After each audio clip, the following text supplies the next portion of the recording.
بسم اللہ الرحمن الرحیم۔ السلام علیکم دوستوں، امید ہے آپ سارے خیریت سے ہوں گے۔ دوستوں، صوبہ خیبرپختونخوا کے آئمہ مساجد کے لیے بڑی خوشخبری سامنے آئی ہے۔ وزیر اعلیٰ خیبرپختونخوا محمود خان نے بڑا فیصلہ کیا ہے کہ تقریباً 22,000 آئمہ مساجد کو 10,000 روپے ماہانہ اعزازیہ دیا جائے گا، اور جو اعزازیہ ہے 1 جولائی 2021 سے جاری کیا جائے گا۔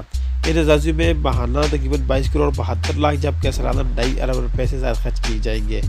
اس کے علاوہ وزیر اعلیٰ خصوصی رعایت پر ضم شدہ اضلاع کے آئمہ مساجد کو بھی اعزازیہ دینے کا فیصلہ کیا گیا ہے، اور اگلے مالی سال کے آغاز سے آئمہ کرام کو جو ہے اعزازیوں کی فراہمی شروع کی جائے گی، اور ان کے تمام تر انتظامات ہر لحاظ سے مکمل کرنے کے لیے وزیر اعلیٰ کی طرف سے خصوصی ہدایات جاری کی گئی ہے۔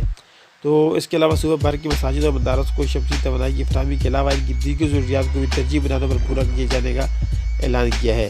اب دیکھنا یہ ہے کہ صوبائی حکومت اپنے اس فیصلے پر عمل درآمد بھی کرتی ہے یا ہمیشہ کی طرح یہ ایک لالی پاپ ثابت ہوگا۔ بہت شکریہ۔